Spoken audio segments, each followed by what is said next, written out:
Sir সেখানে সবকিছুই মানে পরিবেশের উপরে নির্ভরশীল হয়। আলহামদুলিল্লাহ বাসা বাড়ি আমরা ভাড়া নিয়েছি, এখানে যেভাবে আপনাদের হয়তো আরও স্বাধীনতা চলাফেরা খাওয়া পড়ার যেটা ছিল সেটা আমরা ওইভাবে দিতে পারিনি, এবং আমাদের কথাবার্তায় চলাফেরার এবং লেখাপড়ার যেহেতু আমাদের পরিবার তারা এখানে শিক্ষকতা হিসেবে আপনাদেরকে টিচিং দিয়েছেন, তাদের যদি কোনো কথাবার্তায় আপনারা যদি ব্যথা বা ব্যবহারে যদি কষ্ট পেয়ে থাকেন, আমি সকলের পক্ষ থেকে ক্ষমা চাইতেছি। আল্লাহ পাক যেন আপনাদেরকে আপনারা ক্ষমা করে দিয়ে আপনাদেরকে ভবিষ্যতে যেন আরও বড় পর্যায়ে খেদমত করার তৌফিক দান করেন, সেরকম মাদ্দা, সেরকম জজবা, সেরকম যোগ্যতা ইস্তেদাদ আল্লাহ তাআলা যেন দান করেন, এবং তাদের ধৈর্যশীলতা তৌফিক দান করেন।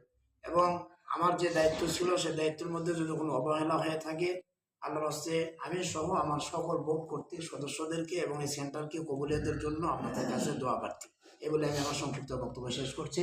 এবারে আমাদের বোর্ডের চেয়ারম্যান, যিনি আমাদের প্রশিক্ষক এবং চেয়ারম্যান, আপনাদের কাছে মূল্যবান কথা রেখে সমাপনী বক্তব্য দিয়ে উনি ইনশাল্লাহ দোয়া খায়ের ব্যবস্থা করেন।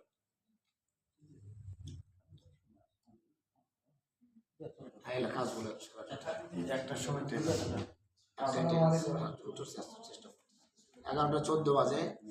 আমি সনদ প্রদান করতেছি ডাইরেক্ট ভূমিকা ছাড়াই, কারণ সময় স্বল্পতার কারণে অনেক এখানে মেহমান যারা আছে অত্যন্ত সময় নষ্ট করে এখানে আসছেন আমাদের দেশে, আল্লাহ তাদের সময়ের মধ্যে বরকত দান করুন।